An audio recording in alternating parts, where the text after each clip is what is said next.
lovely day at the office. A new topic always pops up, but there's this one main topic that we'll be talking about. Now, this topic isn't very popular, but it's very fascinating to talk about. We have about three people in the office right now. Here we have Chad, here we have Nick, and down to earth we have me. Now, Chad, you weren't specific when you were telling us the topic. Would you care to repeat? So, the great topic that we'll be talking about today is from a book that I was just reading 10 minutes ago. The book is called Running on the Roof of the World. That sounds fascinating. I know. Now continue. It talks about a country under the control of the Chinese and was struggling for independence. This story is from a point of view of a young Tibetan girl named Tash. She has a best friend named Sam. I feel like this isn't going anywhere. Yeah, me too. Calm down, I'm getting there. The main thing I want to discuss with you guys is the Chinese gaining control over Tibet. It took over 1950, and to my surprise, Tibet still isn't free.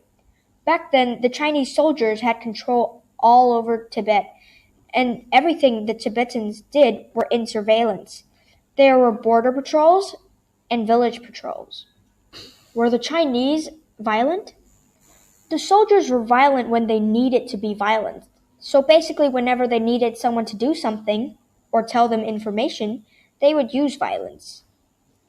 Strategies the Chinese soldiers used, they used rules. The rules were pretty simple, but they were pretty demanding. Wait, something like do not run? And something like that, yeah, there are a few. I think I know something. It's like do not run in front of a soldier, do not look a soldier in the eye, do not draw attention to yourself, and say as little as possible. How did you know that? I mean, first of all, it's not hard to guess, and I took a sneak peek at your book when you were sleeping and read all the way to page 35. Well, that's a good thing then. We can both teach, and you don't need to feel left out.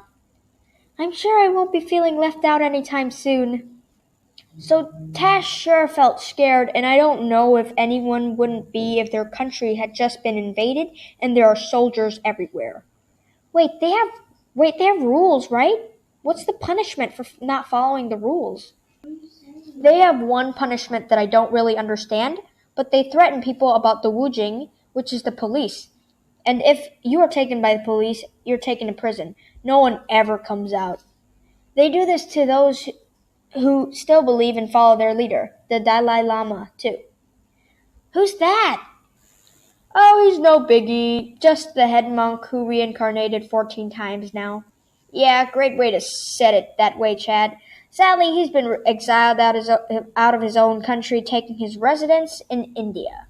After 1959, where they completely grasped full control of Tibet. You can't even say his name in front of the soldiers. Why can't they say his name? He was getting there. They believe that the Dalai Lama is a very smart monk and think that if people started believing in the Dalai Lama, they will reinforce against the soldier and outnumber them, apparently. Smart move. But how are they doing now?